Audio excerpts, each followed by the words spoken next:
नमस्कार, मैं गोपाल कुमार राय। अभी देखिए हम लोग का जो गाँव में है, ये हम लोग का जो खेती बाड़ी है, ये आप लोगों को दिखाने आया हूँ।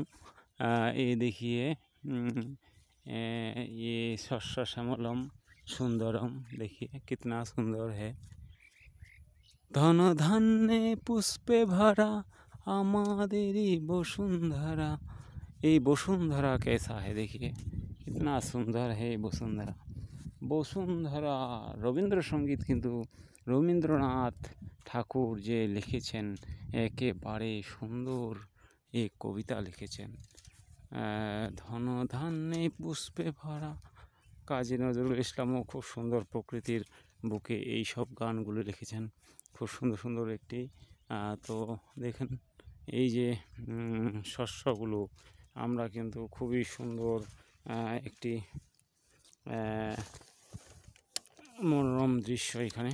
যে এই যে ধানগুলো দেখাচ্ছি আপনাদেরকে, এই ধানগুলো কিন্তু কিছুদিন আগে কিন্তু আমরা জমিতে লাগিয়েছি। দেখুন আজকে কিন্তু সেই সুন্দরতা একেবারেই চলে এসেছে।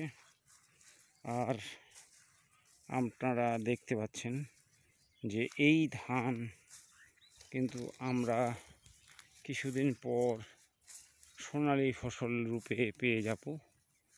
এখন ধানগুলোর চেহারা খুব সুন্দর হয়েছে।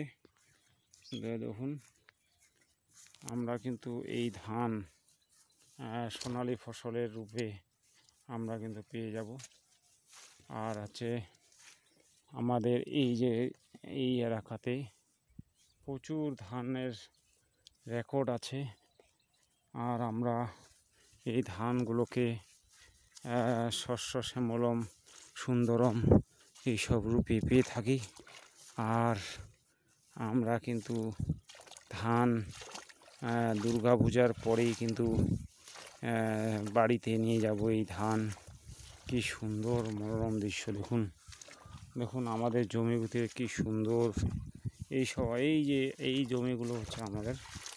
তো এই জমিগুলোতে আমি ধান চাষ করে থাকি। আর ধানের শেষে আমরা আলুর চাষ করব এই জমিগুলোতেই। কি সুন্দর গ্রোথ ধানগুলোর, দেখুন ধানগুলো কিন্তু সেই গ্রোথ, প্রচুর গ্রোথ এসেছে এই ধানের মধ্যে। না দারুণভাবে গ্রোথ এসেছে ধানগুলো, দেখুন। দেখি এই সুন্দর তা কোথায় পেয়ে যাবে গো, হে সুন্দর তা তুমি কোথায় পেয়ে পাবে গো।